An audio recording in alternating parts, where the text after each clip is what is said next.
નમસ્કાર, હું ધર્મેશ ભંડેરી, પ્રમુખ આમ આદમી પાર્ટી સુરત શહેર. હાલમાં આમ આદમી પાર્ટીના યુવા મોરચાના મહામંત્રી શ્રવણભાઈ જોશીની એસઓજી પોલીસે અને લિંબાયત પોલીસે મળી અને એની ધરપકડ કરી છે. એના સંદર્ભમાં એક બહુ જૂનો વિડીયો વાયરલ થયો છે કે એ વિડીયાની અંદર એવું દર્શાવવામાં આવી રહ્યું છે કે ત્રાહિક વ્યક્તિ દ્વારા કોઈ વ્યક્તિને પૈસા આપે છે અને એની દ્વારા એવું કબૂલાવવામાં આવે છે કે આ અમારા આમ આદમી પાર્ટીના મહામંત્રી શ્રવણભાઈ જોશીના કહેવાથી આ બધું થઈ રહ્યું છે. શ્રવણભાઈ જોશી આમ આદમી પાર્ટીના યુવા મોરચાના સુરત શહેરના મહામંત્રી છે અને લિંબાયત વિસ્તારમાં લોક પ્રશ્નો બાબતમાં ખૂબ જ લડાઈ લડે છે. આક્રમકતા સાથે ભારતીય જનતા પાર્ટીના કહેવાતા દબંગ નેતાઓની વિરોધમાં લડાઈ લડે છે, લોકો માટે લડાઈ લડે છે.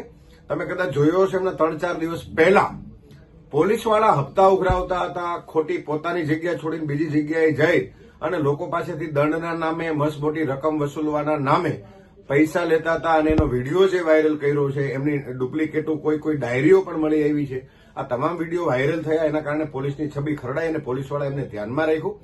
3 દિવસ પહેલા લિંબાયત વિસ્તારમાં સુરત મહાનગરપાલિકાના ડેપ્યુટી મેયર અને પૂર્વ શાસક પક્ષના નેતા એમના વિસ્તારમાં આસપાસ દાદાના મંદિરની આસપાસ આવેલી ગૌ માંસની જે દુકાનો હતી એના વિરોધમાં સોસાયટીવાળાઓએ ફરિયાદ કરેલી, એમની સાથે રહી અને લડાઈ લડતા હતા.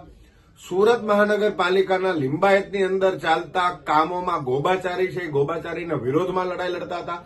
આ આખી લડાઈના કારણે લિંબાયત વિસ્તારમાં લોકોનો ઝુકાવ આમ આદમી પાર્ટી તરફ વળ્યો અને ભારતીય જનતા પાર્ટીથી લોકો વિમુખ થવા લાગ્યા.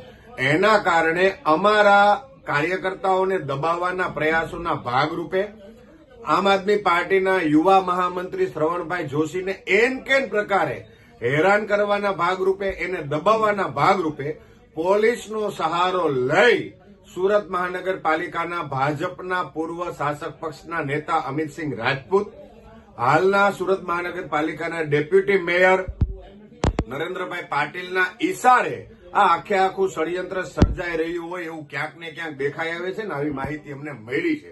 ત્યારે શ્રવણભાઈ જોશી એમને જે ફસાવવામાં આવ્યા છે, આમ આદમી પાર્ટીના યુવા મહામંત્રીની સાથે ઉભી છે.